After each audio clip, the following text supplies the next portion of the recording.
Big boss ಪರ ಬೆಂಗಳೂರು ದಕ್ಷಿಣ ಜಿಲ್ಲಾಡಳಿತ ಮೃದು ಧೋರಣೆಯನ್ನ ತಾಳಿದೆ. 10 ದಿನಗಳ ತಾತ್ಕಾಲಿಕ ಕಾಲಾವಕಾಶವನ್ನು ಕೇಳಿದೆ ಜಾಲಿವುಡ್ ಸ್ಟುಡಿಯೋ. ಆಗಿರುವ ತಪ್ಪುಗಳನ್ನು ಸರಿಪಡಿಸ್ಕೊಳ್ತೀವಿ ಅಂತ ಮನವಿಯನ್ನ ಕೂಡ ಮಾಡಿಕೊಂಡಿದ್ದಾರೆ.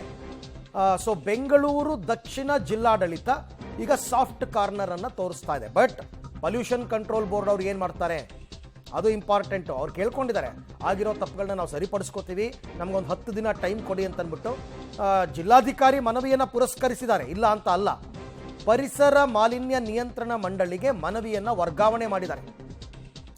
ಈಗ ಪರಿಸರ ಮಾಲಿನ್ಯ ನಿಯಂತ್ರಣ ಮಂಡಳಿಯವರು ತೀರ್ಮಾನ ತಗೋಬೇಕು.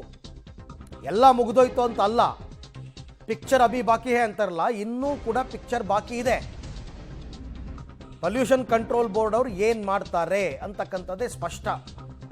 ಬೆಂಗಳೂರು ದಕ್ಷಿಣ ಜಿಲ್ಲಾಧಿಕಾರಿಗಳು ಶಿಫಾರಸು ಮಾಡಿ 10 ದಿನ ಕೊಡಿ ಅವರಿಗೆ ಪರ್ಮಿಷನ್ ಅಂತ ಹೇಳಿದ್ರು ಕೂಡ ಅಂತಿಮವಾಗಿ ಪೊಲ್ಯೂಷನ್ ಕಂಟ್ರೋಲ್ ಬೋರ್ಡ್ ಅವರೇ ತೀರ್ಮಾನ ತಗೋಬೇಕು. ಮಾಲಿನ್ಯ ನಿಯಂತ್ರಣ ಮಂಡಳಿ ಕೈಗೊಳ್ಳುವಂತಹ ನಿರ್ಧಾರಕ್ಕೆ ಬದ್ಧ. ಜಿಲ್ಲಾಧಿಕಾರಿಗಳು ಹೇಳಿದ್ದಾರೆ ಅವ್ರು ಏನು ಬೇಕಾದ್ರೂ ತೀರ್ಮಾನ ತಗೊಳ್ಳಿ ಅಂತ. ಈ ಬಗ್ಗೆ ಕೂಡ ಮತ್ತಷ್ಟು ಮಾಹಿತಿ ನನ್ನ ಕೊಲೀಗ ವಿನಯ್ ಅವರಿಂದ ಪಡ್ಕೊಂಡ. ವಿನಯ್, ಅಲ್ಲಿಗೆ ಬೆಂಗಳೂರು ದಕ್ಷಿಣ ಜಿಲ್ಲಾಧಿಕಾರಿಗಳು ಶಿಫಾರಸ್ಸೇ ಮಾಡಿರ್ಬೋದು 10 ದಿನ ಟೈಮ್ ಕೊಡಿ ಅಂತ. ಬಟ್ ಅಲ್ಟಿಮೇಟ್ಲಿ ತೀರ್ಮಾನ ತಗೋಬೇಕಾಗಿರೋದು ಪೊಲ್ಯೂಷನ್ ಕಂಟ್ರೋಲ್ ಬೋರ್ಡ್. ಅವರಿಂದ ಇನ್ನೂ ಯಾವುದೇ ಆದೇಶ ಬಂದಿಲ್ಲ. ಅಲ್ಲಿಯ ತನಕ ಯಾವುದೇ ಚಟುವಟಿಕೆ ನಡೆಯಲ್ಲ ಅಂತ ಅನ್ಕೋಬಹುದಾ? ಖಂಡಿತವಾಗ್ಲೂ ಅರವಿಂದ್, ಯಾಕಂದ್ರೆ ಈಗಾಗಲೇ ಸಾಕಷ್ಟು ರಾಜಕೀಯ ಒತ್ತಡ ಇದ್ರೂ ಕೂಡ ಜಿಲ್ಲಾಧಿಕಾರಿಗಳು ಈ ವಿಚಾರದಲ್ಲಿ ಏಕಪಕ್ಷೀಯ ನಿರ್ಧಾರವನ್ನು ತೆಗೆದುಕೊಳ್ಳಲಿಕ್ಕೆ ಆಗೋದಿಲ್ಲ. ಯಾಕಂದ್ರೆ ಕಂಪ್ಲೀಟ್ ಆಗಿ ಇದನ್ನ ಇವತ್ತೇ ಸೀಲ್ ಡೌನ್ ಮಾಡಬೇಕು ಅನ್ನೋದ್ರ ಬಗ್ಗೆ ಮೊನ್ನೆ ಏನು ಆದೇಶ ಬೀಳುತ್ತೆ, ಆದೇಶದ ಬಿದ್ದಂತ ಬೆನ್ನಲೆಯಲ್ಲಿ ಅಂದ್ರೆ ಸರ್ಕಾರಿ ರಜೆ ಇದ್ರೂ ಕೂಡ ಅಧಿಕಾರಿಗಳು ಬಂದು ಈ ಒಂದು ಜಾಲಿವುಡ್ ಅನ್ನ ಸಂಪೂರ್ಣವಾಗಿ ಕ್ಲೋಸ್ ಡೌನ್ ಮಾಡಿಸ್ತಾರೆ. ಬಿಗ್ ಬಾಸ್ ಸ್ಪರ್ಧಿಗಳೆಲ್ಲರನ್ನೂ ಕೂಡ ಹೊರಗಡೆ ಕಳಿಸಿ ಎಲ್ಲಾ ಗೇಟ್ಗಳನ್ನು ಕೂಡ ಸೀಲ್ ಮಾಡಿರ್ತಾರೆ. ಆ ನಿಟ್ಟಿನಲ್ಲಿ ಏಕಾಏಕಿ ಇದನ್ನ ಓಪನ್ ಮಾಡಲಿಕ್ಕೆ ಬರೋದಿಲ್ಲ. ಮತ್ತೆ ಇವರು ಈ ಒಂದು ಜಾಲಿವುಡ್ನವ್ರು ಸಲ್ಲಿಸಿರುವಂತ ಮನವಿಯನ್ನ ಮತ್ತೆ ಇವರು ಇದಕ್ಕೆ ಪೊಲ್ಯೂಷನ್ ಕಂಟ್ರೋಲ್ ಬೋರ್ಡ್ಗೆ ಕಳಿಸ್ತಾರೆ. ಈ ರೀತಿಯಾದಂಥ ಒಂದು ಮನವಿ ಬಂದಿದೆ.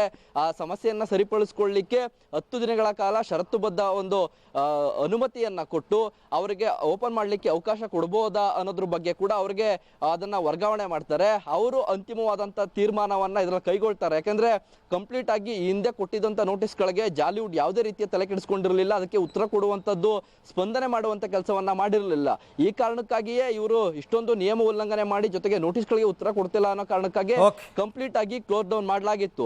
ಹಾಗಾಗಿ ಇದು ಮತ್ತೆ ಓಪನ್ ಆಗಬೇಕಾದ್ರೆ ಬಹಳ ಇದರ ಪ್ರಮುಖ ಪಾತ್ರ ಏನು ನಿಯಂತ್ರಣ ಮಂಡಳಿ, ಪರಿಸರ ಮಾಲಿನ್ಯ ನಿಯಂತ್ರಣ ಮಂಡಳಿಯ ವಹಿಸುತ್ತೆ. ಆ ನಿಟ್ಟಿನಲ್ಲಿ ಯಾವ ನಿರ್ಧಾರ ಕೈಗೊಳ್ತಾರೆ ಕಾದು ನೋಡ್ಬೇಕಾಗಿದೆ.